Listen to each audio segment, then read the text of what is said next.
16वां बोल। 16वां बोल दंडक 24। हम जानते हैं दंडक, दंड का अर्थ होता है सजा। तो किसी को हम किए की सजा देते हैं तो उसे हम कहते हैं दंड। तो वैसे ही जब संसारी जीव अपने किए हुए कर्मों का फल भोगते हैं, तो जिन स्थानों में जाके वो फल भोगते हैं उन स्थानों को दंडक कहा जाता है। तो ये जो दंडक है ये चार गति का ही विस्तारित रूप है। जब चार गति को हम और आगे बढ़ाते हैं तो 24 विभाग होते हैं और उन्हें कहते हैं दंडक। तो दंडक में हम समझे कि जीवों को हम ऐसे तो मोटा मोटी रूप में चार पार्ट में डिवाइड कर सकते हैं। जैसे गति को ही ले, चार गति में हम जीवों को डाल सकते हैं, सभी जीवों को। तो नरक गति, तिर्यंच गति, मनुष्य गति और देव गति। अगर इनको हम विस्तारित करेंगे तो फिर ये दंडक 24 का बोल हो जाता है। तो सबसे पहले आती है नरक गति। तो नरक गति का एक ही दंडक लिया गया है। 7 नरक होते हैं।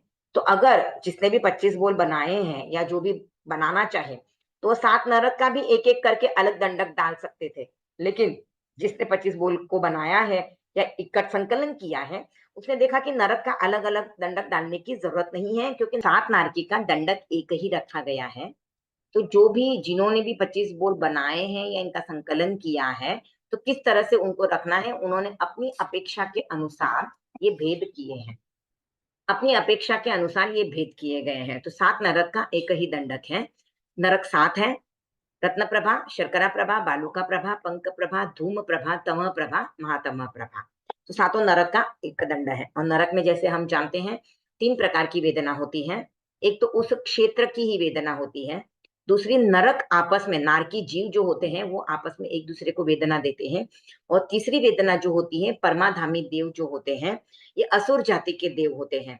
ये देव तीसरी नरक तक जाके नारकी जीवों को वेदना देते हैं। उसके आगे परमाधामी देव नहीं जा सकते। ये 15 प्रकार के परमाधार्मिक देव होते हैं, परमाधामी देव होते हैं। परम अधम यानी इनको जीवों को सताने में ही मजा आता है। तो नरक के जीवों को सताने में इनको बहुत मजा आता है और ये उनको सताने में आनंद लेते हैं और ऐसे क्रूर कर्मों का अर्जन करते हैं। तो ये 7 नरक का दंडक पहला। उसके बाद है भवनपति देवों के दंडक 10। तो नरक के बाद सीधा भवनपति देवों को ले लिया गया है, क्योंकि भवनपति देव जो है वो नरक के अंदर जो प्रतर है वहां पर ही रहते हैं, इसीलिए नरक के बाद सीधा भवनपति देवों को ले लिया गया है। अब भवनपति देवों का भी वो एक दंडक रख सकते थे, 25 बोल जिन्होंने भी बनाए हैं, लेकिन उनको अपेक्षा लगी कि अलग अलग नाम होने चाहिए, तो उन्होंने भवनपति देवों के दंडक 10 रखे हैं। और ये भवनपति देव जो होते हैं इनके नाम के पीछे कुमार लगता है। क्यों लगता है? क्योंकि ये सुकुमार होते हैं और हमेशा यौवन अवस्था में ही रहते हैं और बहुत ही सुंदर होते हैं, इसलिए इनको कुमार कहा जाता है। और भवनों में रहते हैं, इसलिए इनको भवनपति देव भी कहा जाता है। ये भवन जो है रत्न प्रभा शर्करा, रत्न प्रभा जो पृथ्वी है नरक, उसके अंदर ये भवन होते हैं। पर ये भवन जो है ऐसे लाइनबद्ध नहीं है, श्रेणीबद्ध नहीं है, एक ऑर्डर नहीं है इनका। कैसा होता है, इनके एक भवन है, फिर कुछ तो भी अंतर है, फिर दूसरा भवन है, ऐसे एक के ऊपर एक नहीं है। और जो नरक है वह एक के ऊपर एक है, इसीलिए शायद उसको एक ही दंडक दिया गया है। और यहाँ पर हर भवन में अंतर है, इसलिए इनके 10 पार्ट करके इनको 10 दंडक भी अलग से दिए गए हैं। ये जो देव होते हैं दिखने में बहुत ही सुंदर होते हैं और बहुत कोमल होते हैं और क्रीड़ाशील होते हैं, यानी इनको मतलब क्रीड़ा करना बहुत अच्छा लगता है, इसीलिए ये भवनपति में भी असुर कुमार, नाग कुमार, इस तरह के देव आते हैं। जो हम प्रसंग सुनते हैं, भगवान पार्श्वनाथ ने नाग युगल को नमस्कार महामंत्र सुनाया था, तो वे नाग कुमार के इंद्र बने थे। नाग कुमार देवता के धर्मेंद्र और पद्मावती ऐसे देव बने थे। तो ये सुपर्ण कुमार, विद्युत कुमार, अग्नि कुमार, द्वीप उदधि, उदधि यानी पानी है, द्वीप यानी जो आइलैंड होता है उस तरह का, तो वायु कुमार यानी हवा। तो ऐसे जो देव होते हैं भवनपति के, तो हम भी कहते हैं ना अग्नि का देव होता है, वायु का देव होता है, तो ये सब भवनपति देवों के ही प्रकार है।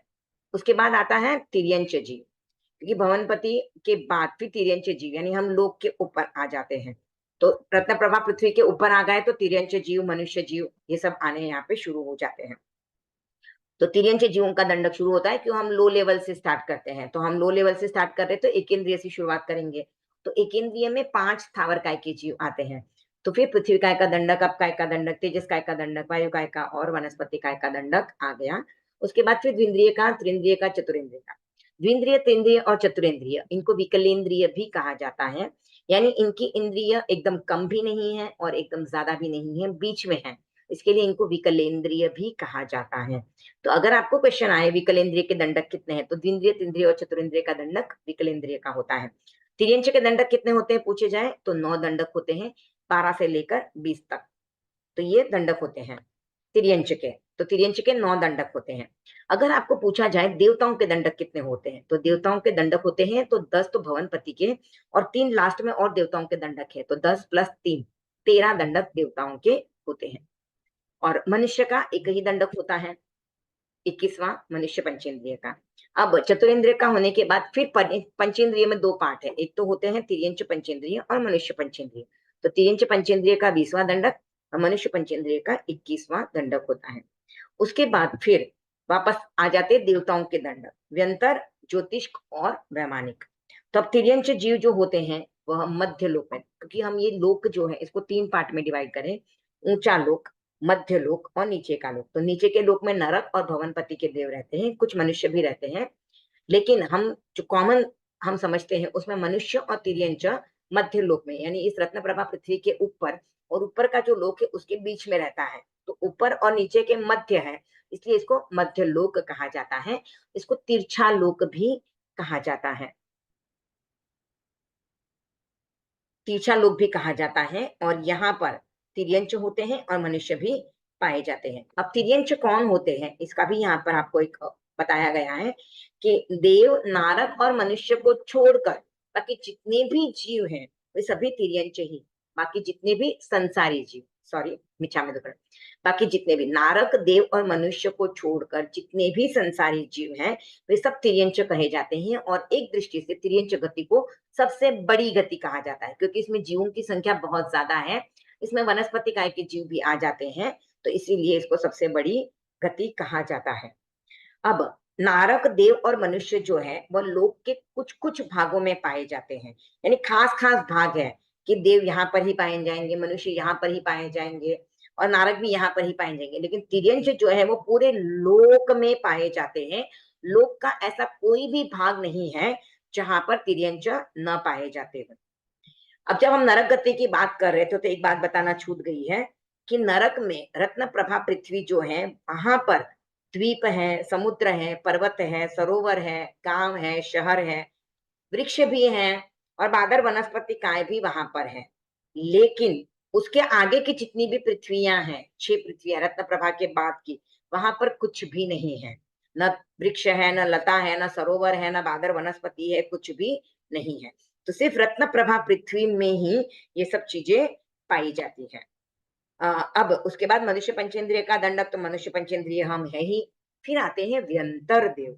व्यंतर देव वे होते हैं जो मध्य लोक में रहते हैं, और ये क्या करते हैं, हमेशा क्रीड़ा जो है, इनके रहने के स्थान जो होते हैं वे पहाड़, गुफा या फिर अंतर खाली जगह पे, शून्य जगह जहाँ पे कोई नहीं पाया जाता है, वैसी जगहों पर ये व्यंतर देव पाए जाते हैं। और ये अपनी इच्छा से या कोई दूसरा भी इनको प्रेरणा देता है तो ये अलग अलग स्थान में भी जाते हैं। तो व्यंतर देव जो है इनके निवास स्थान भी रत्न प्रभा पृथ्वी के नीचे ही है, रत्न प्रभा पृथ्वी में ही है, लेकिन ये मोस्ट ऑफ ज्यादातर टाइम अपने मध्य लोक में ही पाए जाते हैं। ये 8 प्रकार के देव हैं, पिशाच, भूत, यक्ष, राक्षस, किन्नर, किम पुरुष, महोरग और गंधर्व। ये जो देव हैं व्यंतर जाति के, इनके चिन्ह जो होते हैं वृक्षों से, वृक्ष से जाने जाते हैं, वृक्ष जाति के इनके चिन्ह होते हैं। इन सब देवों का भी एक ही दंडक माना जाता है। तो जो हम भूत, यक्ष, राक्षस जो भी बातें करते हैं वे सब व्यंतर जाति के देव हैं। जो हमारे पितर वगैरह भी हम बोलते हैं ये भी व्यंतर जाति के देवों के अंतर्गत ही आते हैं। उसके बाद आते हैं ज्योतिष्क देव। ज्योतिष्क यानी प्रकाशमान विमानों में रहते हैं, इनके विमान जो होते हैं बहुत प्रकाशमान होते हैं, इसीलिए इनको ज्योतिष्क देव कहा जाता है। इनका भी एक ही दंडक है। जो सूर्य चंद्र हमें दिखाई देते हैं वे देव नहीं है, सूर्य चंद्र वे विमान है जो दिखाई दे रहे हैं, और उनके अंदर सूर्य चंद्र देवता अलग से होते हैं। ये देव भी जो है वे क्रीड़ा करने कभी कभी मनुष्य लोक में आ जाते हैं। तो इनका जो और नहीं, ये जो देव है ये क्रीड़ा करने के लिए कभी कभी उन विमानों पर चले जाते हैं जो उनके विमान हैं, सूर्य और चंद्र के रूप में जो हमें दिखाई दे रहे हैं, उनमें क्रीड़ा करने के लिए ये देव चले जाते हैं। और इन देवताओं का निवास स्थान जो है वो पृथ्वी पर ही है। मनुष्य देव में जो ज्योतिष का देव हैं वे सदा घूमते रहते हैं, लेकिन मनुष्य लोग के बाहर जितने भी ज्योतिष का देव हैं वे स्थिर हैं, वे घूमते नहीं है। तो ज्योतिष का देव जो है वो 5 प्रकार के होते हैं: सूर्य, चंद्र, ग्रह, नक्षत्र और तारा। अब समस्त ज्योतिष के देवों का भी एक ही दंडक माना गया है। उसके बाद है वैमानिक देव, उनका 24वां दंडक है। तो ये ज्योतिष का चक्र, जो हमारा ज्योतिष का चक्र है यानी ज्योतिष का देव है, इनसे असंख्य योजन दूरी, योजन यानी बहुत लंबा मेजरमेंट का टाइम है, मेजरमेंट का ये यूनिट है जिसे हम डिस्टेंस मेजर करते हैं। तो इतना योजन की दूरी पर देवलोक है, यानी हमारे मनुष्य लोक से तो बहुत दूर है। ज्योतिष का देवता है उनसे भी बहुत दूर है। तो वहां पे 26 देवलोक हैं। उनमें जो देव उत्पन्न होते हैं उन्हें वैमानिक देव कहते हैं। ये देव जो हैं बहुत वैभवशाली होते हैं बाकी सब देवताओं से, यानी भवनपति, ज्योतिष्क और व्यंतर देवों से भी ज्यादा वैभवशाली ये देव होते हैं। ये देव 2 भागों में बांटे गए हैं। एक होते हैं कल्पोपपन्ना और एक होते हैं कल्पातीत। कल्पोपपन्ना, तो आप देखिए यहाँ पर 3 प आ रहे हैं, तो आप लिखते हो तब भी ध्यान रखना कल्पोपपन्न ऐसे आना चाहिए। कल्पोपपन्न है, कल्प का अर्थ होता है मर्यादा। तो जिन देवलोकों में मर्यादा होती है स्वामी सेवक की, या बड़ा या छोटा देव ऐसा भेद होता है, उन देवलोकों को कल्पोपपन्न देवलोक कहा जाता है। और कल्पातीत यानी कल्प से अतीत हो गए, यानी कोई मर्यादा ही नहीं है वहां पर, न छोटा है न बड़ा है, न स्वामी है न सेवक है। तो ऐसे जो देव होते हैं उनको कल्पातीत देव कहा जाता है। तो कल्पोपपन्न देवताओं के 12 भेद है: सौधर्म, ईशान, सनत कुमार, महेंद्र, ब्रह्मलोक, लांतक, महाशुक्र, सहस्त्रार, आनत, प्राणत, आरण और अच्युत। तो ये जो देवता इनमें पैदा होते हैं इनको कल्पोपपन्न कहते हैं। अब लोकांतिक देव जो होते हैं, हम कहते हैं ना नव लोकांतिक देव, तीर्थंकरों को आके आ, उनको आ, बताते हैं कि अब आपको दीक्षा लेनी है और धर्म का प्रवर्तन करना है, तो आके उनको उपस्थित होके भी प्रतिबोध देते हैं, उनको बुज्जा बुज्जा कहते हैं। तो ये नव लोकांतिक देव जो है वे भी कल्पोपपन्न है। और ये 5वां जो देवलोक है ब्रह्मलोक, उसके अंतर्गत तीसरा रिष्ट नामक प्रतर है। उसमें ये चारों दिशाओं और विदिशाओं में रहते हैं। दिशा और विदिशा क्या होता है इन्हें हम समझे। दिशा यानी मेन डायरेक्शन, 4 मेन डायरेक्शन जो है ईस्ट वेस्ट नॉर्थ साउथ, ये है दिशा। और विदिशा ये सब डायरेक्शन है, हम बोलते हैं north east north west, south east south west, ये चारों जो है वो विदिशाएं हैं। तो इन चारों दिशाओं विदिशाओं में ये नवलोकांतिक देव रहते हैं। ये विषयों से, यानी विषयों के प्रति इनकी आसक्ति नहीं होती है, विषयों में उनकी रुचि नहीं होती है, इसीलिए ये देवर्षि कहलाते हैं। ये आपस में छोटे बड़े भी नहीं होते हैं, सभी स्वतंत्र ही होते हैं, लेकिन फिर भी ये कल्पोपपन्न के 5वें देवलोक के अंतर्गत तीसरे रिष्ट नामक रत्न में, रिष्ट नामक प्रतर में पाए जाते हैं। भले ही इनमें भेद नहीं है, लेकिन ये पाए वैमानिक देवलोक के, कल्पोपपन्न देवलोक के 5वें देवलोक में पाए जाते हैं। अब जो कल्पोपपन्न की जितनी भी जातियां हैं उनमें स्वामी सेवक का भेद होता है। तो ये कौन से भेद होते हैं, तो इनमें इंद्र होते हैं जो सब प्रकार के देवों के स्वामी होते हैं। सामान्य ये आयु में इंद्र के समान ही होते हैं, पूज्य भी होते हैं, लेकिन इनमें इंद्रत्व नहीं होता है। जैसे तीर्थंकर और केवली का समझ ले, तीर्थंकर और केवली भी सेम ही होते हैं, लेकिन केवली तीर्थंकर नहीं हो सकते और तीर्थंकर केवली होते ही हैं। तो दोनों सेम होते हुए भी डिफरेंस है। तो तीर्थंकर जो है वो केवली के ऊपर होते हैं, वैसे ही इंद्र जो है वो सामानिक से भी ऊपर है, लेकिन सेम है, वे आयु आदि में इंद्र के समान होते हुए भी इंद्रत्व उनमें नहीं होने की वजह से इंद्र श्रेष्ठ है। वे त्रायस्त्रिंश यानी ये मंत्री या पुरोहित का काम करते हैं। पारिसद्य जो है वो मित्र का काम करते हैं, सदस्य की तरह कहे जाते हैं। आत्मरक्षक जो देव होते हैं वो शस्त्र धारण किए हुए आत्मरक्षक का कार्य करते हैं, यानी वॉचमैन की तरह, प्रहरी की तरह उनका काम होता है। लोकपाल यानी सीमा की रक्षा करते हैं। अनिक यानी सैनिक या सेनापति की तरह जो काम करते हैं। प्रकीर्णक ये नगरवासी या देशवासी जैसे होते हैं। और अभियोग्य ये नौकर दास सेवक इनकी तरह होते हैं। किल्विषक यानी ये अंत्यज के समान होते हैं, यानी सबसे नीची जाति के देव इनमें कहे जाते हैं कल्पोपपन्न में। किल्विषिक देव जो आत्महत्या करते हैं वे किल्विषिक देवों की तरह उत्पन्न होते हैं, ऐसा मैंने कहीं पढ़ा हुआ है। अब कल ये जो 10 भेद है, अब देखिए इन 10 भेदों में कैसे है, कोई वॉचमैन का काम भी कर रहा है, कोई नगरवासी की तरह, कोई दास सेवक या नौकर का भी काम करेगा। तो देवलोक में गए हैं यानी समय अच्छा ही मिलेगा ये जरूरी नहीं है। हमारे जैसे कर्म होंगे उस हिसाब से हमें देवलोक में भी नीची जाति का देव बनना पड़ सकता है। अब कल्पोपपन्न देवों में 10 प्रकार के भेद है, लेकिन जंतर और ज्योतिष देवों में सिर्फ इनमें से 8 ही भेद पाए जाते हैं। उनमें त्रायस्त्रिंश और लोकपाल ये 2 प्रकार के भेद नहीं होते हैं। अब कल्पातीत देव जो होते हैं उनमें 9 ग्रैवेयक और 5 अनुत्तर विमान ये देव आते हैं। 9 ग्रैवेयक यानी अगर हम समझे कि लोक का आकार पुरुष की तरह है, तो ये जो 9 विमान है ये पुरुष की गर्दन में है, तो इस ग्रीवा के भाग में होने की वजह से उनको ग्रैवेयक कहा जाता है। और ऐसे 9 विमान है, इसके लिए 9 ग्रैवेयक। और इन 9 ग्रैवेयक के ऊपर फिर 5 विमान होते हैं, तो इसके लिए उनको अनुत्तर कहा जाता है। यानी ये लोक के सबसे ऊपर के स्थान में होते हैं, अनुत्तर यानी सबसे ऊपर। तो वे 5 विमान के नाम हैं विजय, वैजयंत, जयंत, अपराजित और सर्वार्थ सिद्ध। सर्वार्थ सिद्ध सबसे ऊंचा देवलोक है। यहाँ पे जो देव जाता है वह वापस अगर आता है तो फिर आने के बाद मोक्ष को ही प्राप्त होता है, उसके बाद फिर वो और कोई गति में नहीं जाता है। तो ये विमान जो है सबसे उत्तर यानी प्रधान होने के कारण अनुत्तर कहलाते हैं। अब मैंने कहा कि सर्वार्थ सिद्ध में जाने वाला जीव वापस एक जन्म लेगा और मोक्ष में जाएगा, तो वैसे ही वैमानिक देवों लोकों में जाने वाला भी कोई भी जीव अगर उसके ऐसे तीर्थंकर नाम गोत्र कर्म का बंध है तो वो आके यहाँ से फिर मोक्ष को प्राप्त करेगा। तो वैमानिक देवलोक में जाने वाला जीव भी एकाभवतारी हो सकता है कि उसके बाद वो सिर्फ एक भव और करेगा मनुष्य का और उसके बाद उससे मोक्ष में चला जाएगा। तो ये हमने देवताओं के प्रकार जाने, दंडक भी जान लिए। अब देव देव जो है इनमें डिफरेंस होता है, क्या डिफरेंस होता है? तो जो नीचे के देव है उनमें कुछ बातें ज्यादा मिलती हैं ऊपर के देवों की अपेक्षा। तो क्या क्या ज्यादा बातें होती है? तो उनका आयुष्य ज्यादा होता है, ऊपर के देवों का आयुष्य कम होता है, नीचे के देवों का आयुष्य जो है वो ज्यादा होता है। उनका प्रभाव ज्यादा होता है, उनका सुख यानी इंद्रियों से जो उनको सुख प्राप्त होता है वह भी उनका ज्यादा होता है। उनके शरीर का आभा, वस्त्र, चमक या जो आभरण जो दागिने पहनते हैं, आभूषण जो पहनते हैं उनकी भी चमक बहुत ज्यादा होती है, शरीर की भी चमक ज्यादा होती है, उनके वस्त्र भी ज्यादा चमकीले होते हैं। उनकी लेश्या की विशुद्धि ज्यादा होती है। इंद्रिय विषय यानी दूर के विषयों को जो ग्रहण करने की उनकी क्षमता है वह भी ज्यादा होती है, क्योंकि देवताओं को भी जन्म से अवधि ज्ञान होता है, नारक के जीवों को भी जन्म से अवधि ज्ञान होता है, पर नीचे के देवताओं का अवधि ज्ञान ज्यादा होता है, यानी ज्यादा क्षेत्र ज्यादा विषयों को वो ग्रहण कर पाते हैं। और उनके अवधि ज्ञान का सामर्थ्य जो आगे आया है कि अवधि ज्ञान का सामर्थ्य भी उनका बहुत ज्यादा होता है, और इंद्रियों के विषयों को ग्रहण करने का भी सामर्थ्य नीचे के देवताओं का अधिक होता है। अब ऊपर के देव जो है उनमें कुछ बातें कम पाई जाती है। तो क्या कम बातें पाई जाती हैं?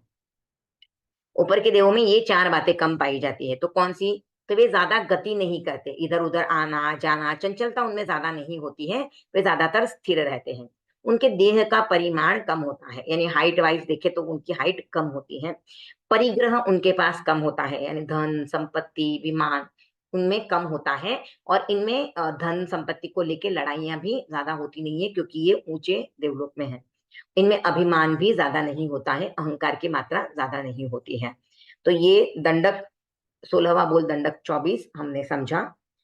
आप लोगों को इसमें बहुत सारी बातें आ जाती हैं, गति भी आ जाती है, इंद्रियां भी आ जाती हैं, फिर देवताओं के प्रकार भी आ जाते हैं। और ज्यादातर ऐसे जब गतियों में इंद्रियों में लिखना होता है तो इस बोल को इंद्रियों को मिला के आप एक कंपाइलेशन करके अच्छा सा कंटेंट एग्जाम में लिख सकते हो। तो इसी के साथ 16वां बोल हमारा समाप्त संपन्न कर चुके हैं। ओम अरहम। कोई डाउट हो किसी का तो पूछ सकते हो। एक 17वां बोल और है जो आप लोगों को एग्जाम में लिखने को आ सकता है। लिशा के प्रकारों को बताते हुए उसका वर्णन कीजिए। तो ये भी एक, ये तो सिंपल ही है, एक तो इसमें जामुन के पेड़ का एग्जाम्पल आप में लिखना होता है, और लेशा क्या है वो लिख के फिर कितनी लेशाएं अप्रशस्त है प्रशस्त है वो लिखना होता है।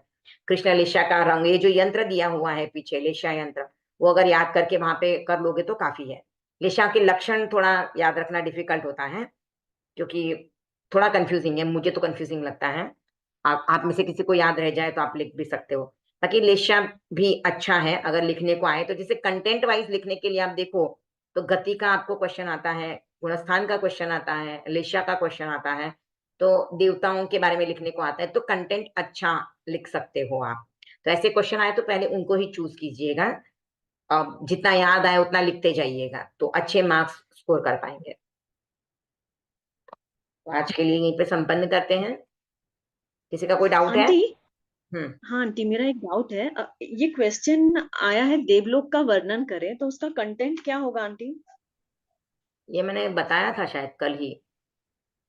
अच्छा, मैंने मिस कर दी थी क्लास। क्लास, हाँ कल नहीं अटेंड की थी ना शायद, तो कल की रिकॉर्डिंग देख लेना, उसमें आ जाए, उसमें दिख जाएगा। अभी रिपीट नहीं करती हूँ, और कोई डाउट हो तो पूछ लो। ओके। ये अभी जो बताया ना देवताओं का वर्णन, ये सभी उसमें लेना है। भवनपति देवों का भी आएगा इसमें? हाँ, देवता चार प्रकार के हैं, वहां से शुरू करना है। देवगति क्या है बोल के देवता चार प्रकार के हैं, और फिर यही सब चारों देवताओं का वर्णन कर देना है। Thank you aunty. आत्मा अमर है, इसके 10 मार्क्स का आता है, तो उसके लिए क्या क्या लिखना क्या जरूरी क्या हो क्या जाएगा? क्या? आत्मा अमर है, हाँ एक तो 10 मार्क्स का। 15वां बोल है ना, हम्म। 15वां बोल में दिया हुआ है, देखिए आत्मा अमर है करके ही उसका हेडिंग दिया हुआ है। तो आत्मा का न कभी जन्म होता है न कभी मृत्यु होती है, ये अनादि अनंत है। शरीर की मृत्यु होती है पर आत्मा की मृत्यु नहीं होती है। इस तरह से आपको शुरू करना है, वहां पे सब दिया है कि कैसे अमर है। जैसे हमारे जीवन में भी अवस्थाएं होती है, बचपन, जवानी और वृद्धावस्था आती है, लेकिन फिर भी हमको कभी फील नहीं होता है कि मैं कभी नहीं था। तो ये फील क्यों नहीं होता है? क्योंकि आत्मा जो है वो वही है, आत्मा चेंज नहीं हुई, शरीर की अवस्थाएं चेंज हुई है। और शरीर शास्त्र कहता है कि प्रत्येक 7 वर्ष में हमारा पूरा शरीर बदल जाता है। पर हमको कभी फील होता है क्या कि हमारा पूरा शरीर बदल गया हर 7 वर्ष में? हमको ये फील नहीं होता है। तो ये सब चेंजेस होते हैं, अवस्थाएं चेंज होती है, फिर भी कुछ तो भी ऐसी एक चीज है जो सबके बीच कॉमन है। बचपन में भी वही थी, जवानी में भी वही है, और वृद्धावस्था में भी वही है। वो कौन सी चीज है? तो वो आत्मा है। तो मनुष्य कभी नहीं सोचता है कि मैं नहीं था, मैं नहीं रहूंगा। वो तो हमेशा सोचता है मैं हमेशा से था, हमेशा हूं, हमेशा रहूंगा। फिर उसमें आप एक और डाल सकते हो कि अगर आत्मा अमर है, ऐसे कहा हम कहते हैं, तो फिर अवस्थाएं तो बदलती रहती हैं। तो फिर अवस्थाएं किसकी बदलती है? तो शरीर की बदलती है। और जब आत्मा एक शरीर को छोड़ के दूसरा शरीर धारण करती है तो उस समय पे सूक्ष्म शरीर के धारण करती है। ये यहाँ पे आ सकता है। ये इतना तक ले लोगे तो काफी है। इसके आगे का लेना है तो आत्मा का गुण चैतन्य है, आत्मा ही कर्मों की करता है वगैरह भी ले सकते हो, क्योंकि ये इसी हेडिंग के अंतर्गत ही आ रहा है। पर इतना देने की जरूरत नहीं है फिर वहां पर। बस इतना ही ले लो कि वही आत्मा। देखिए यहाँ पर है ना, पेज नंबर 94 है, 94, 95 और 96 का कंटेंट एक मार्क कर लो, कितना कितना आप ले सकते हो। अब जैसे इसमें एक एग्जाम्पल भी दिया गया है कि बच्चा जब जन्मता है तो वह आते ही दूध पीना शुरू करता है। उसको किसने सिखाया दूध पीना है? तो वो उसके पूर्व भव के संस्कार है कि उसको पता है कि इस तरह से हो सकता है। या बच्चा जब गिरने लगता है तब भी डरता है, रोता है। क्यों रोता है? क्यों भूख लगती है उसको? तो ये सब पूर्व जन्म के संस्कार है, ऐसे ही कुछ नहीं होता है ये सब। तो पीछे भी आत्मा थी, वही आत्मा यहाँ पर आई है, इसलिए होता है। ये भी इसमें एग्जाम्पल दिया हुआ है, वो आप ले सकते हो इसमें। हाँ, इतना काफी है आत्मा अमर के लिए, 10 मार्क के लिए। लिखोगे तो ये तो बड़ा ही दिखेगा। अब तो मैं बोल रही हूँ तो छोटा लग रहा है, लिखने में बड़ा ही लगेगा। फिर इसमें एक और एग्जाम दे दी दिया है, देखो कि 14 साल पहले, 21 साल पहले क्या हुआ था, हमको याद रहता है। तो कैसे याद रहता है? हर दिन तो हमारे सामने नहीं है ना। तो वो याद रखने वाला कोई तत्व है हमारे अंदर।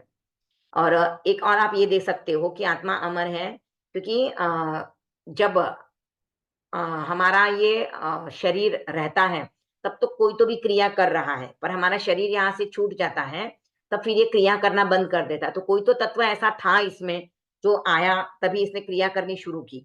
ये बड़ा हुआ, इसको बड़ा बड़ा हो गया, फिर अब ये शरीर छूट भी गया तो भी वो तत्व यहाँ से चला गया। तो कुछ तो ऐसा था अंदर जो निकल जाने के बाद ये शरीर निष्क्रिय हो गया है। तो वह तत्व आत्मा ही है।